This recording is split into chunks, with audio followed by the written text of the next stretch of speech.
du projet du plus grand stade du LOSC qui doit être livré pour juillet 2012. Donc, nous allons regarder en détail les principales parties de ce stade. Donc, ici se situent les vestiaires des joueurs. Les joueurs qui jouent pour le LOSC et ses adversaires. Après, la charpente qui est de là, là. Et après les loges qui encercleront le stade. Et entre les loges, elles sont lignées. Et la grande particularité de ce stade, c'est que la pelouse est rétractable sur une autre partie. Et donc, quand la pelouse est rétractée sur une autre partie, ça donne place à une boîte à spectacle ou pour un match de basket ou de tennis ou etc. Voilà. Je dirais non pas unique en France mais unique au monde, c'est cette demi-pelouse que vous apercevez là. La moitié de la pelouse va pouvoir se lever sur environ 5 mètres de haut, va se translater en un peu moins de 24 heures sur l'autre demi-pelouse. Nous allons baisser un grand rideau, fermer le toit et vous avez la transformation d'un stade de 50 000 places en salle de spectacle de 30 000 personnes dans laquelle nous pourrons réaliser des concerts, du sport indoor, enfin tout ce qu'on peut imaginer. Un Paris-Bercy, non pas de 18 000 places, mais de 30 000 places. Ça a l'air super.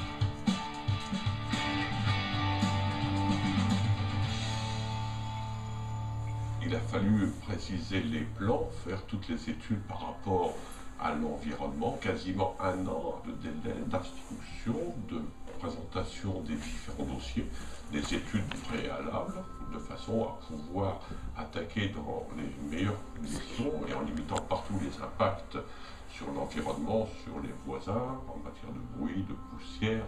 En dehors de faire un très beau stade et de le livrer dans des délais, il ne faut pas non plus que nous laissions trace sur la nature de quoi que ce soit.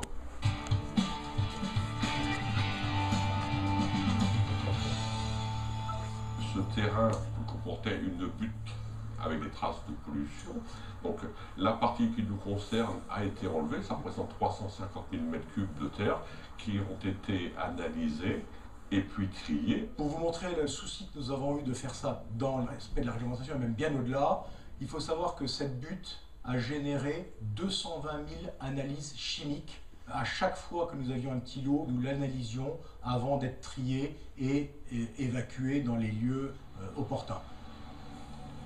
Autre point concernant cette butte qui montre également le souci de minimiser les impacts, 90% de cette butte, finalement, après avoir été triée, a été réutilisée à quelques kilomètres de là pour réaliser des murs anti-bruit en accord avec les mairies environnantes. Donc voilà, je pense que là, nous avons vraiment optimisé sur le plan environnemental le traitement de cette butte.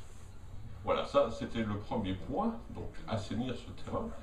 Le deuxième point, nous sommes dans une zone de carrière où nous avons pris le parti de combler l'ensemble de ces carrières. Donc en grosso modo, 70 000 m3 de coulis auront été injectés dans les sous-sols pour combler les carrières. Donc le terrain est un terrain tout à fait dépollué et sain. Derrière moi se trouve le chantier du grand stade du LOSC.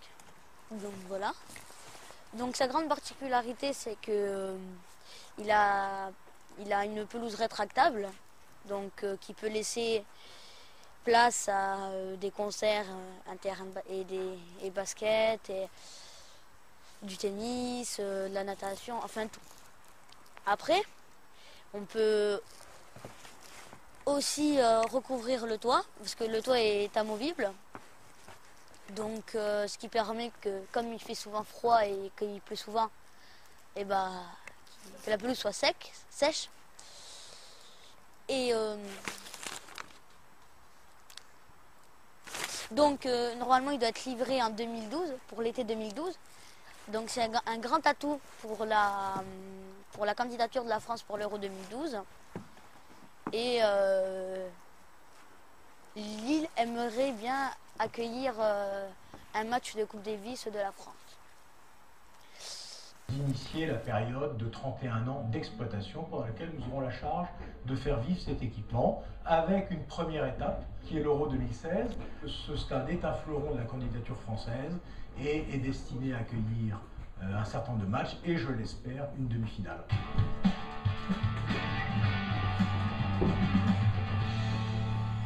Le contrat prévoit tout d'abord que 25 journées par an, nous remettons le stade à la disposition du LOSC, qui est le club résident. Pour des raisons économiques, nous devons faire fructifier cet outil. Et cet outil fructifiera comment? Eh bien, nous prévoyons de manière raisonnable, entre deux matchs de LOSC, une quinzaine de fois par an, d'organiser soit des spectacles sportifs, soit des spectacles culturels, quelques-uns, 2 ou 3 par an, dans la configuration 50 000 places, et une douzaine par an dans la configuration que nous appelons boîte à spectacle, entre 10 et 30 000 personnes. À côté de tout cela, nous avons également une utilisation dite corporate. Entre 70 et 80 fois par an, nous aurons des conventions, des séminaires, etc. Donc la somme de nos spectacles sportifs, culturels et corporate, voilà comment fonctionnera le stade aux côtés du LOSC. C'est un très bel objet qui a été dessiné par les cabinets Vallon d'Épistre d'une part et Pierre Ferret d'autre part. Bonjour, toujours en direct du grand stade du Métropole que vous apercevez derrière moi.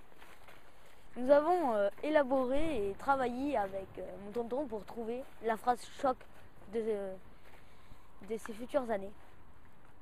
Qui dit ciné dit opéra, qui dit Bilbao dit musique Guggenheim et qui dit grand stade. Oh, oh, oh, oh, oh.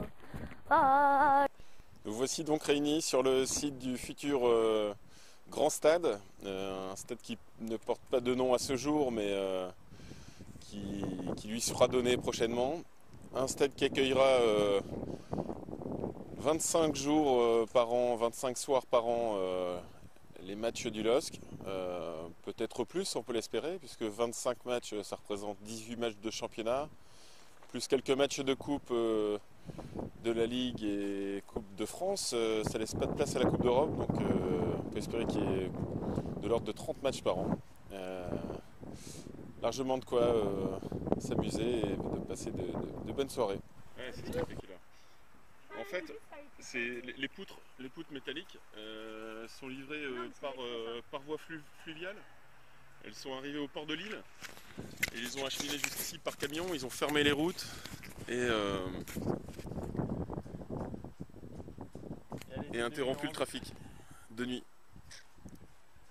Voilà, c'était la fin du reportage. C'était la fin du reportage. On entend déjà les supporters qui sont prêts. Donc on vous donne rendez-vous, on vous donne tous rendez-vous en 2012, été 2012. Le stade sera fini en 2012. Hein, et première manifestation en 2012. Nouvelle saison du LOSC. Nouvelle saison du LOSC qui malheureusement en 2012 va descendre en Ligue 2. Et voilà, on aura un grand stade bien froid, bien vide. Mais bon, c'est toujours ça quand on a un nouveau stade. Voilà, en direct de Villeneuve d'Ascq, merci et à bientôt. Au revoir.